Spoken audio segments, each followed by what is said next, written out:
Are learning the art of neighboring. We are turning the word neighbor from a noun into a verb. It's not just something you are, it's something that you do. We are taking the opportunity to connect our stories to our neighbors' stories so that they might be connected to God's story. We are connecting our lives to their lives so that they might come to know God. We've been looking at different scenarios on how to carry this out in the Bible. We looked at the story of the Good Samaritan. The Good Samaritan was a story where there was a man who was robbed and beaten and left for dead.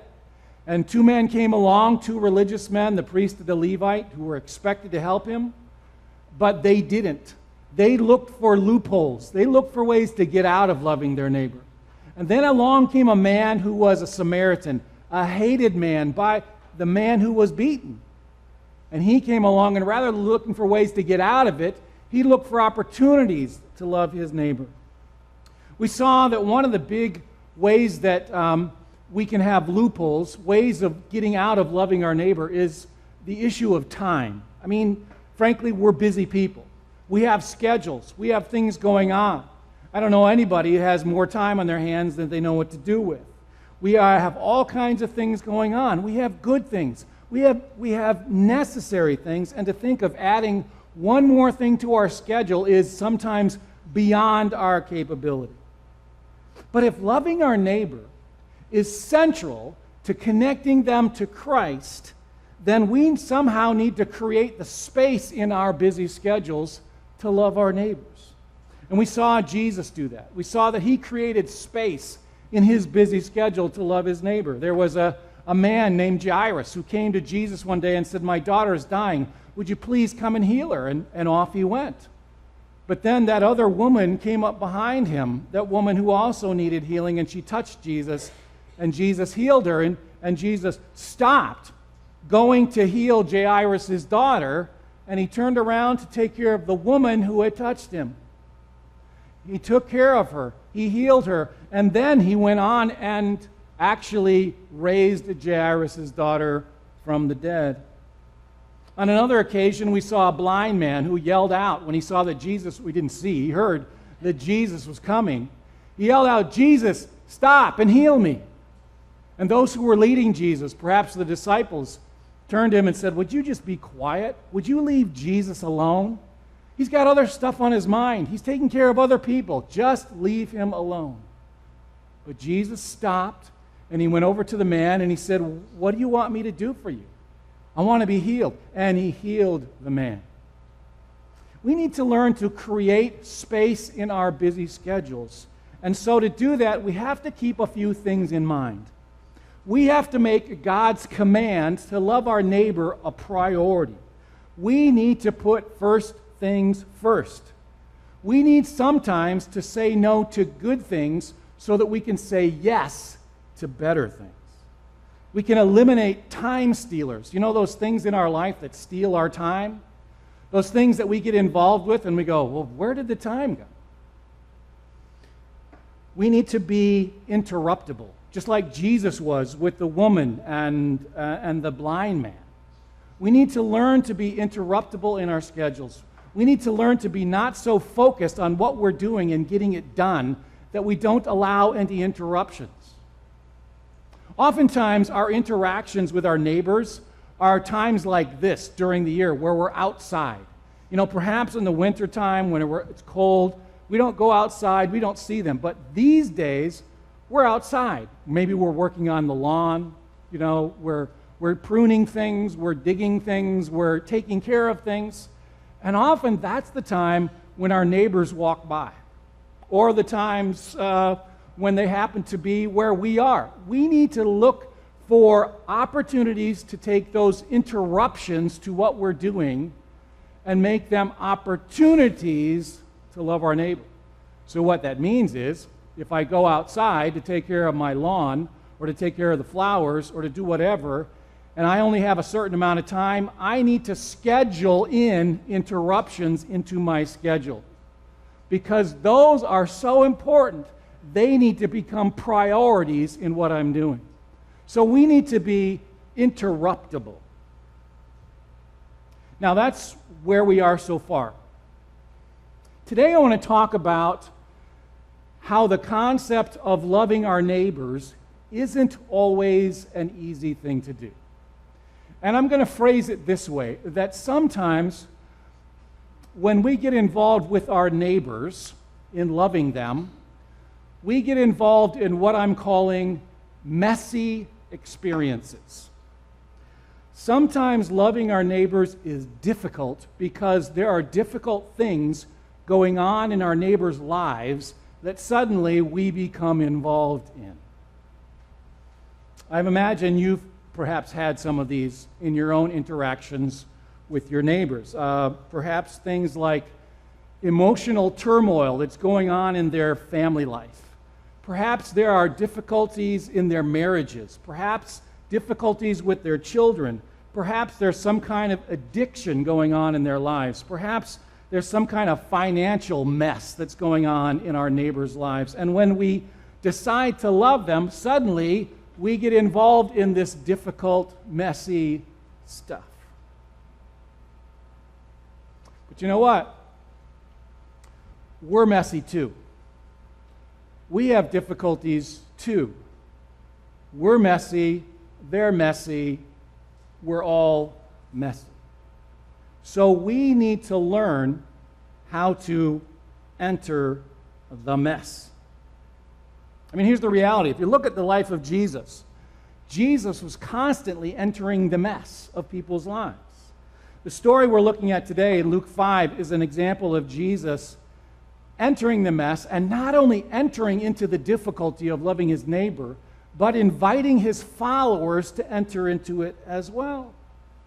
And those followers who went where Jesus went suddenly learned that if you're with Jesus, if you want to hang out with Jesus, you're going to be entering the mess with him. If you go where he goes, that's where he goes. If you love who he loves, that's who he loves. And today we're going to look at this, a situation in Luke chapter 5, and some practical ways, as we begin to look at some practical ways to also enter into the difficulty of loving our neighbors. Luke chapter 5. Here's the passage. So short, we'll read it again. And then we'll work through it. Luke 5:27. After this, Jesus went out and saw a tax collector by the name of Levi sitting at his tax booth. "Follow me," Jesus said to him, and Levi got up, left everything, and followed him.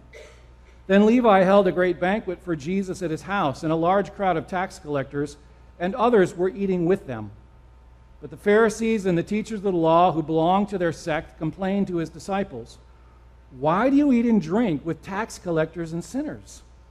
Jesus answered them, "It's not the healthy who need a doctor, but the sick.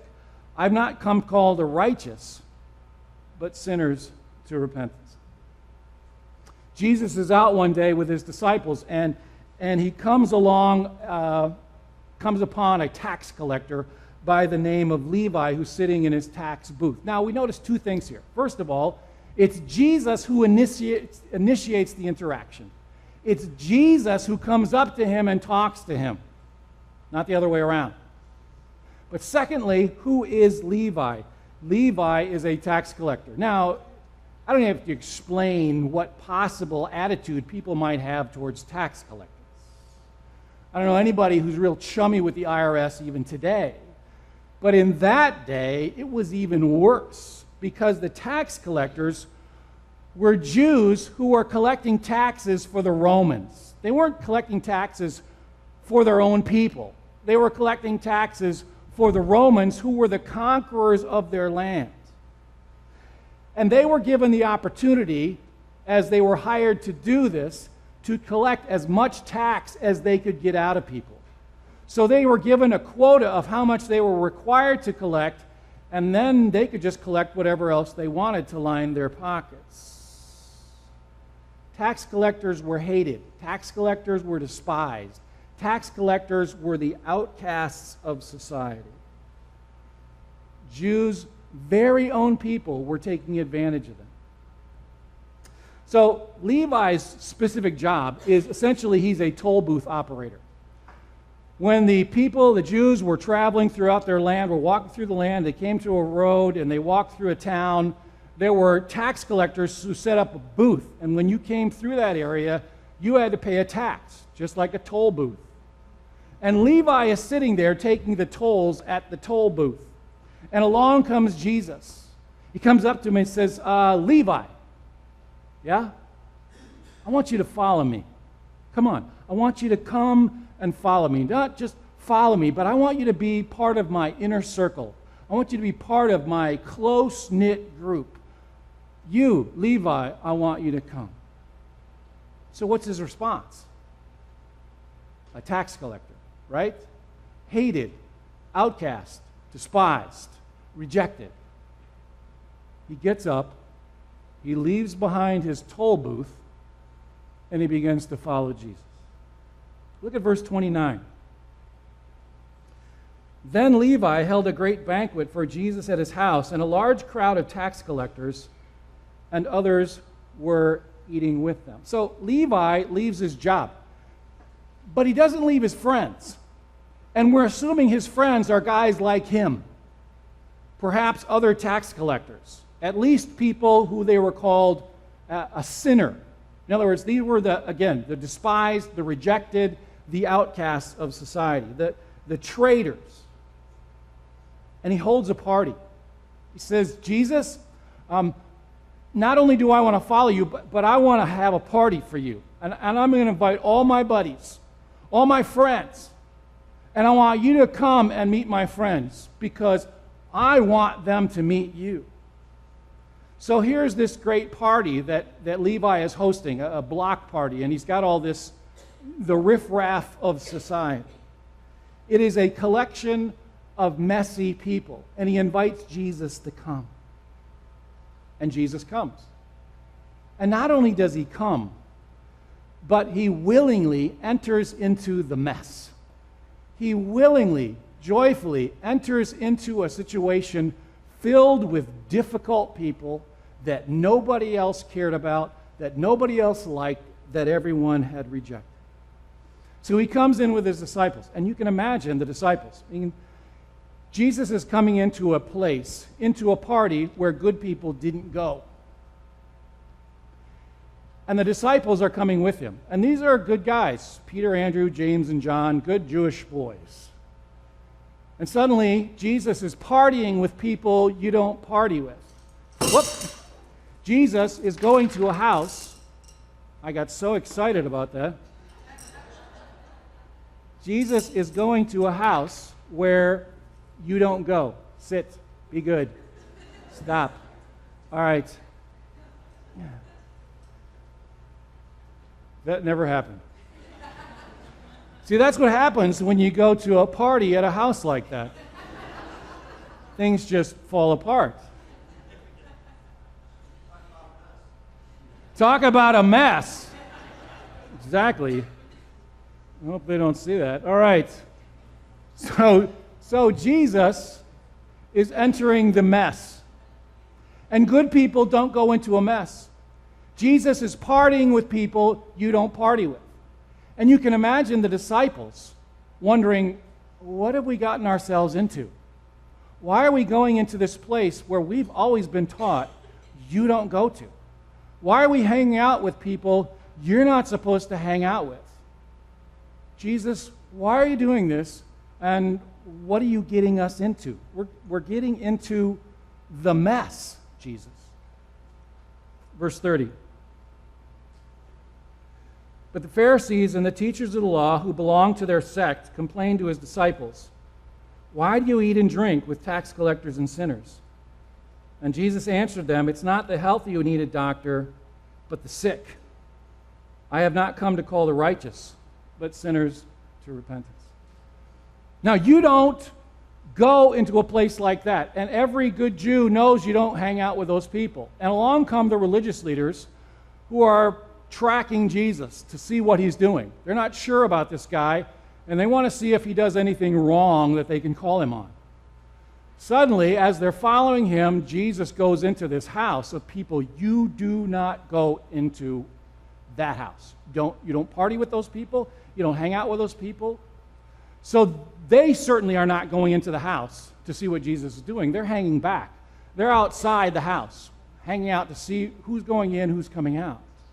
And some of Jesus' disciples come in and out. And so they track them down. They say, stop for a minute. We want to talk to you. What is Jesus doing? Why is he going in there? You certainly don't eat with those people, much less talk to those people. Why are you doing that? You're not supposed to go into that kind of place. Jesus finds out that what they're doing in talking to the disciples, trying to interrogate them, and he goes out to talk to them. And he says, guys, who needs a doctor? Does a person who is well need a doctor? No, a person who needs a doctor is a person who is sick. I have come to call not the righteous, I have come to call sinners to repentance.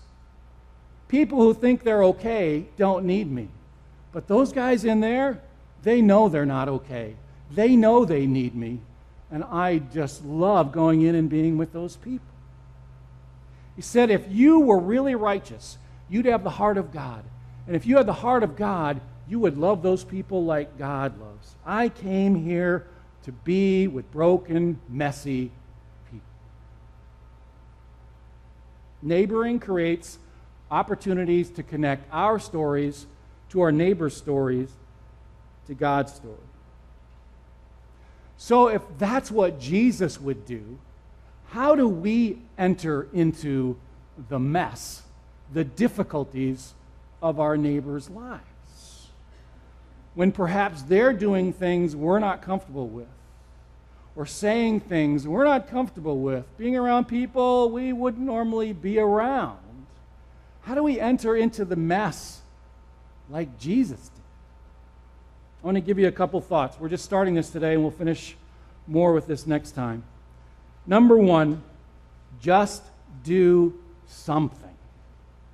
To enter into the mess of people's lives, just do something. It doesn't have to be something big. It can be something small. Sometimes it's just showing up. Jesus just showed up at Levi's party. But his presence communicated that he was willing to enter into their lives, that he cared about them. Sometimes it's just a listening ear.